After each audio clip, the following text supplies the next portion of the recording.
One of the most moving reunions from the aftermath of the destruction was that of two neighbors, first responder Jim Routon, who ran straight to Briarwood Elementary School to help rescue kids from the rubble. And their first grader, Hezekiah Darbon, ran up to give him a huge hug. And the two of them, Jim and Hezekiah, good enough to join us this morning. It's so great to see you, and it's wonderful to be able to tell such an uplifting story with all that has gone on in the last couple of days there.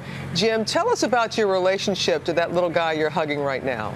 My favorite neighbors, Joe and Don Darbon, this is their son, Hezekiah, and we've had quite a relationship. He comes over and we play basketball and throw footballs around, and it's just one of those, he's kind of our part-time kid, and he's just kind of been my little partner. Little partner, I hear he's your little dog. What's the nicknames you have for one another? He calls me Big Dog, and I call him Little Dog, and so he came up with that on his own. That's all him. That's all his style. Oh, Jim, when you arrived, what did you see when you got to the school? When we got to the school, it was pretty much chaos and destruction. And people were just running in all directions, trying to find their children. It was really a surreal event. I can only imagine. And Hezekiah, when you came up and you saw your neighbor, Big Dog, what did you feel at that moment, Hezekiah?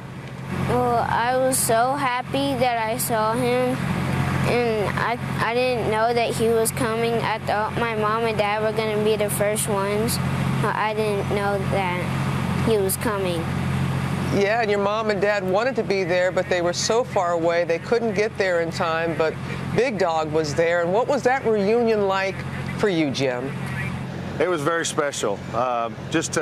When we came on the scene and to see everything, all the devastation, and I think I needed that hug as much as he did, and he wasn't hurt, wasn't scratched, bruises, or anything like that, and just by the grace of God that they all made it out safe, and we're very blessed. Well, amen to that. And it was a hug seen around the world, and a hug when we really needed to see it, knowing what has happened there. And again, our hearts go out to the other elementary school. I know we're thinking of those families, and just so glad that everything worked out with you. So you keep hugging Little Dog there, Jim, and we appreciate you both joining us this morning. All the best going forward. You take care. Thank you.